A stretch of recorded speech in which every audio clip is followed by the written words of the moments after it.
ഇത്ര അധികം സിനിമകൾ ചെയ്തിട്ടും ഒരു ഏകദേശം 6 പതിറ്റാണ്ടുകളോളം സിനിമയിൽ നിലനിന്നിട്ടും ഒരു സിനിമ നൽകുന്ന ഈ സുഖങ്ങൾ അല്ലെങ്കിൽ ഗ്ലിറ്റ്, ഗ്ലാമർ, സെലിബ്രേഷൻ ആ ഏരിയകളിലൊന്നും മധുസാറിനെ കണ്ടിട്ടില്ല. കുടുംബവുമായിട്ടാണ് അധികവും സ്പെൻഡ് ചെയ്യുന്നത് കണ്ടിട്ടുള്ളത്. ഷൂട്ടിംഗ് കഴിഞ്ഞാൽ നേരെ വീട്ടിലേക്കാണ് പോകുന്നത് കണ്ടിട്ടുള്ളത്. അങ്ങനെയുള്ളൊരു സിനിമ നൽകുന്ന ഒരു സുഖമുണ്ടല്ലോ, ഭയങ്കര ഗ്രാൻഡ്യൂർ, ഒരു വലിപ്പം, അത് എന്താ ആകർഷിക്കാതിരുന്നത്? ഇല്ല, അതിനേക്കാൾ നമ്മൾ ജോലിക്ക് പോകുന്നു, നമ്മളിപ്പോൾ വർക്കിന് പോകണം. വർക്ക് കഴിഞ്ഞാൽ ഏറ്റവും ഞാൻ പ്രാധാന്യം നൽകിയിട്ടുള്ളത് കുടുംബത്തിനാണ്. അപ്പോൾ എനിക്ക് വലിയ സുഖമാണ് ഈ നല്ല ക്യാരക്ടർ പോയിട്ട് അഭിനയിക്കുക എന്നുള്ളത്. അത് കഴിഞ്ഞ് പിന്നെ തിരിച്ച് വീട്ടിൽ വരിക. മറ്റേതങ്ങനെ ഞാനെന്നല്ല, എനിക്ക് തോന്നുന്നില്ല ആരും മലയാള സിനിമയിൽ അങ്ങനെ ഉണ്ടെന്ന് എനിക്ക് തോന്നുന്നില്ല. ഈ ആഘോഷിക്കാൻ പോകുന്നവർ വേറെ ഹിന്ദിയിലോ വല്ലതും ഉണ്ടോയെന്ന് അറിയാൻ പാടില്ല. തമിഴിലും അങ്ങനെ അധികം ഉണ്ടെന്ന് തോന്നുന്നില്ല. സിന്ദൂരച്ചെപ്പ്, തീക്കനൽ 2 മികച്ച സിനിമകൾ സംവിധാനം ചെയ്തിരിക്കുന്നു. രണ്ടിനും സംസ്ഥാന സർക്കാർ അന്ന് അംഗീകാരങ്ങളും നൽകിയതാണ്. ഏതാണ് പേഴ്സണലി ഏറ്റവും ഫേവറേറ്റ് ആയിട്ടുള്ള വർക്ക്? അത് ചോദിക്കരുത്, കാരണം രണ്ടിനും തമ്മിൽ യാതൊരു ബന്ധവുമില്ല. ഒരുമാതിരി എന്തോ രണ്ട് പുലിയും കടുവയും തമ്മിൽ എന്താ ചോദിച്ചാൽ രണ്ടും ഏതാണ്ട് ഒരുപോലെ തന്നെയല്ലേ. അതെ, അതുപോലെ ഈ രണ്ടും നല്ല കഥകൾ, നല്ല ആർട്ടിസ്റ്റ്, നല്ല പടമായിരുന്നു.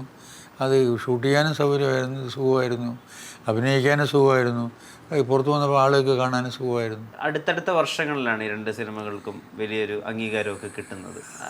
ഏറെക്കുറെ കുറഞ്ഞ വർഷങ്ങളുടെ ഇടവേളയിൽ. അതിനുശേഷവും സിനിമകൾ 14 സിനിമകളോട് സംവിധാനം ചെയ്തു.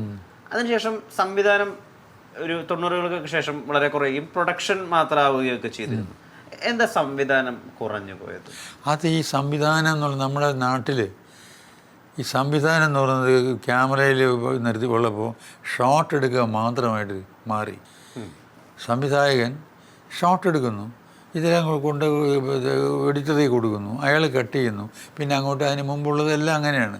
അപ്പോൾ സംവിധായകൻ എന്ന് പറയുന്നത് എഡിറ്ററെ പോലെ, ക്യാമറാമാനെ പോലെ, മേക്കപ്പ് മാനെ പോലെ ഷോട്ട് എടുക്കുന്ന മനുഷ്യനായിട്ട് മാറി. എഡിറ്റിങ്ങിൽ പോലും അധികം ശ്രദ്ധിക്കില്ല എന്ന് മാത്രമല്ല, ശ്രദ്ധിച്ചുകൊണ്ട് പ്രയോജനമില്ല. അത്ര വലിയ കഴിവും അറിവും ഉണ്ടാവില്ല പലർക്കും.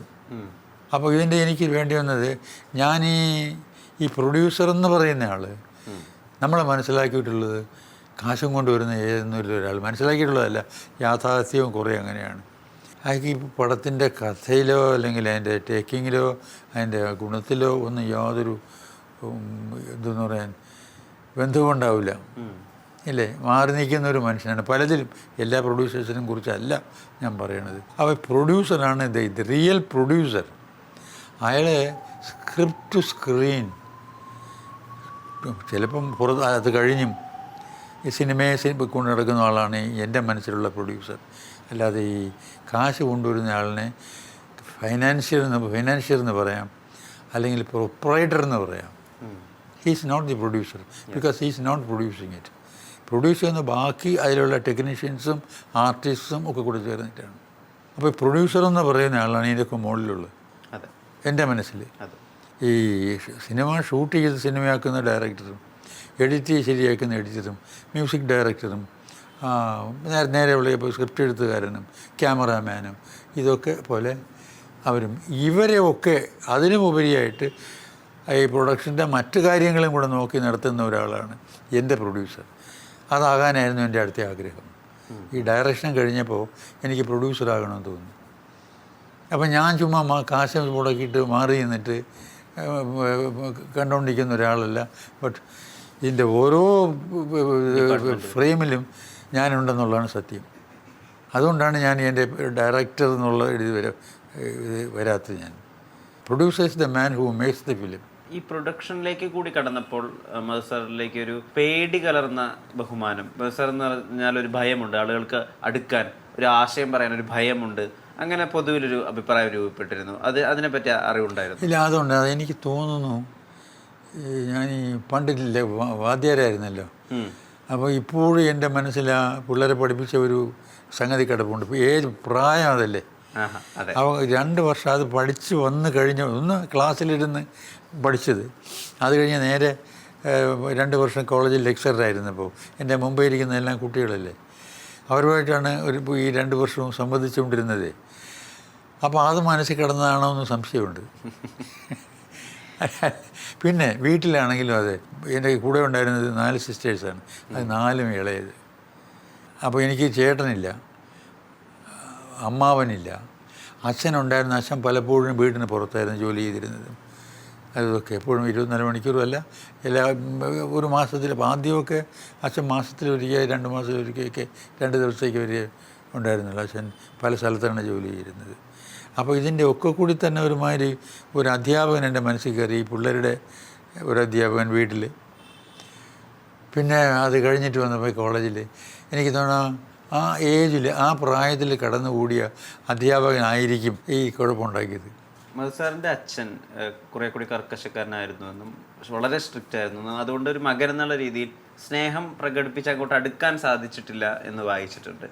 ഇപ്പോൾ ഉള്ളിൽ സദാസമയം ഒരു അധ്യാപകൻ ഉള്ളത് കൊണ്ട് തന്നെ സ്വന്തം മക്കളോടും അച്ഛനെ പോലെ ആയിരുന്നോ പെരുമാറിയിരുന്നത്, അതോ സ്നേഹവാത്സല്യങ്ങൾ നിറഞ്ഞൊരു അച്ഛനായിരുന്നു? അല്ല, എനിക്ക് ആ ഒരു മോളല്ലേ ഉള്ളൂ. പിന്നെ അതുകൊണ്ട് ഈ പ്രശ്നം വന്നില്ല. ഇപ്പം എനിക്കിപ്പോൾ ആകപ്പാടെ അവളെ ഉണ്ടായിരുന്നുള്ളൂ. അതുകൊണ്ട് പിന്നെ ഞാൻ വളർത്തിയതും ഞാനല്ല. ഞാൻ ഈ സമയത്ത് മദ്രാസിൽ നിന്ന് ഷൂട്ടിങ് കഴിഞ്ഞിട്ട് ഇവിടെ വന്നിട്ട് 3-4 ദിവസം കാണും, പിന്നെയും പോവും, പിന്നെ ഒരു 5-6 ദിവസം കഴിയുമ്പോൾ വരും. പക്ഷെ അവളെ വളർത്തിയത് അവളുടെ അമ്മൂമ്മയും ഒക്കെ കൂടെയാണ്. അവൾ കുറേ വളർന്ന് കഴിഞ്ഞതിന് ശേഷമാണ് വളരെ ക്ലോസ് ആവാൻ സാധിച്ചത്. സ്റ്റുഡിയോ ഇവിടെ തുടങ്ങിയതിന് ശേഷം ആണ് അധികവും വീട്ടിലുണ്ടാകാൻ സാധിച്ചത്. അച്ഛൻ ഈ പറയും പോലെ അങ്ങനെ ഒരു കർക്കശക്കാരനും എന്തെന്ന് പറയാൻ ഒരു സ്ട്രിക്റ്റ് ആയിട്ടുള്ള ആളും അത് എന്നോട് മാത്രമേ ഉണ്ടായിരുന്നുള്ളൂ. ഓക്കെ. അത് ഈ 4 പെൺമക്കളെ മൂത്തായിട്ട് ഉള്ളവനാണ്. അപ്പം വീട്ടിൽ എന്തായാലും ഒരു അമ്മ പരാതി പറയും, സിസ്റ്റേഴ്സ് എല്ലാം പരാതി പറയും, അച്ഛൻ വന്നു കയറുമ്പോൾ കേൾക്കുന്ന ഇതൊക്കെയാണ്.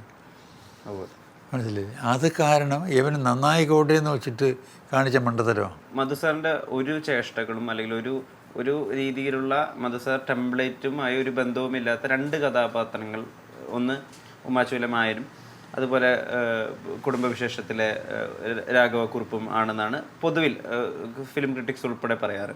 ഈ 2 കഥാപാത്രങ്ങളിലും എന്താണ് സവിശേഷമായി മധു സാർ തന്നെ സ്വയം ഒരു റെട്രോസ്പെക്ഷൻ എടുത്ത് നോക്കുമ്പോൾ കാണുന്ന പ്രത്യേകതയിൽ ഈ സാധാരണ നാം കാണുന്ന മനുഷ്യരെക്കാളും കുറേ കൂടെ കുറേ വൈരുദ്ധ്യങ്ങൾ നിറഞ്ഞ ജീവിതം നയിച്ചവരാണ് ഇവരെല്ലാം, ഇല്ലേ? അപ്പോൾ കഥ പറയുന്നത് ഫ്രം ദെയർ ബിഗിനിങ്, ആദ്യം തൊട്ട് അവസാനം വരെയുള്ള കഥ നമ്മൾ പറയുന്നുണ്ട്. അപ്പോൾ ചെറുപ്പത്തിലുള്ളതുകൊണ്ട് കുറച്ച് പ്രായമായത് വരെയുള്ള എല്ലാ മൂമെൻറ്റ്സും അവരുടെ ജീവിതത്തിൽ വരുന്നുണ്ട്. ഇതൊക്കെ അഭിനയിക്കണ്ടേ? അപ്പോൾ അതെല്ലാം ചെയ്യാനുള്ള ഒരു ആനന്ദമുണ്ടല്ലോ. ഈ പാട്ടുകാരന് പാടുമ്പോൾ നമ്മൾ മാത്രമല്ല, പാട്ടുകാരന് സുഖിക്കുന്നുണ്ട്. വീണ വായിക്കുന്നവൻ വീണ വായിക്കുമ്പോൾ കേൾക്കുന്നവർ മാത്രമല്ല, വായിക്കുന്നവനും സുഖിക്കുന്നുണ്ട്. അതുപോലെ എന്നെ സംബന്ധിച്ചുള്ള അഭിനയിക്കുമ്പോൾ എനിക്കും അതുപോലൊരു സുഖമാണ്.